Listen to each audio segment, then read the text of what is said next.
आज 2082 साल कार्तिक 24 गते सोमबारको दिन र हिजो 23 गते आइतबारको बेलुकादेखि आज बिहान 5 बजेसम्म जुन राजनैतिक उथलपुथल भएको छ नि हाम्रो मध्य प्रदेशमा, त्यसको प्रतिक्रियामा जुन अहिले भइरहेछ, अहिले बिहानैदेखि जुन भइरहेछ यहाँ चर्तिकलाहरू हैन, उहाँहरूले पनि राम्रो काम गर्नु भएको होइन हैन, उहाँहरूलाई पनि म राम्रो गर्यो भनेर उहाँले पनि नराम्रो गरे हो।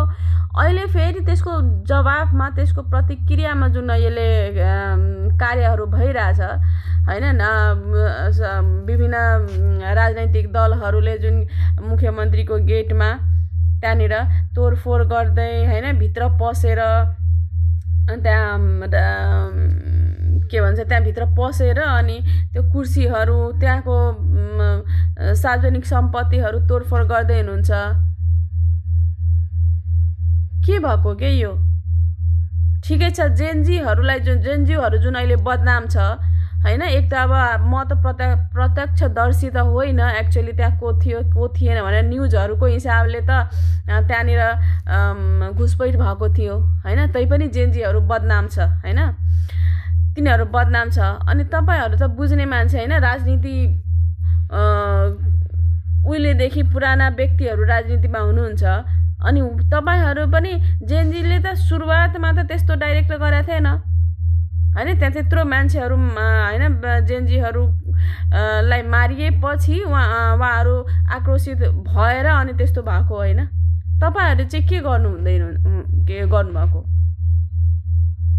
यही तरिका हो प्रतिक्रिया दिने हैन। ठिकै छ, अब उसले अब जुन अहिले नयाँ मुख्यमन्त्री हुनु भएको छ उसलाई अब अहिले राजीनामा दिनुहुन्छ, के गर्नु छ फेरि? अब तपाईहरु मध्ये कोही एकजना होला मुख्यमन्त्री, अनि तपाईहरु फेरि अनि के सामान युज गर्ने त्यसपछि? फेरि अनि बजेट, फेरि अब त्यसको लागि बजेट निकाल्ने, फेरि त्यही सामानैहरू किन्दै बस्ने हो कि? त्यहाँ गेटको अगाडिको गमलाहरू फुटाउनु भएको छ। त्यो पित्तलको जुन गेटको अगाडि राखेको छ एउटा महिला सांसदै हुनुहुन्छ होला, उहाँले पिट्या छ फोड्या छ, अनि त्यसपछि उहाँ नै त्यही इनकेस त्यही महिला अहिले मुख्यमन्त्री भएछ फेरि त्यसको लागि अनि बजेट निकाल्ने नानाथरी हामीले तिरेको बजेटको चाहिँ त्यो सामानहरुमा चाहिँ अनि वेस्ट गर्ने, अनि हामीलाई चाहिँ सेवा सुविधा केही छैन।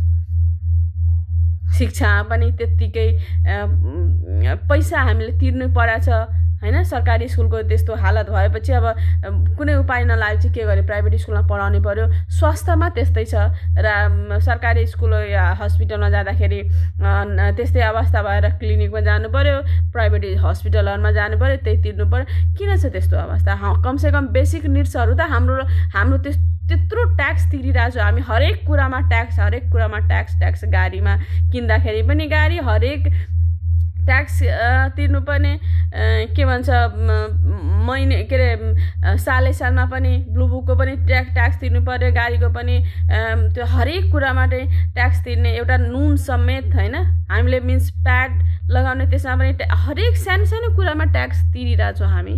अनि त्यो ट्याक्स तिरे बापत हामीले के पाएको छौँ क्या सुविधा? भन्नुहोस् त तपाईले।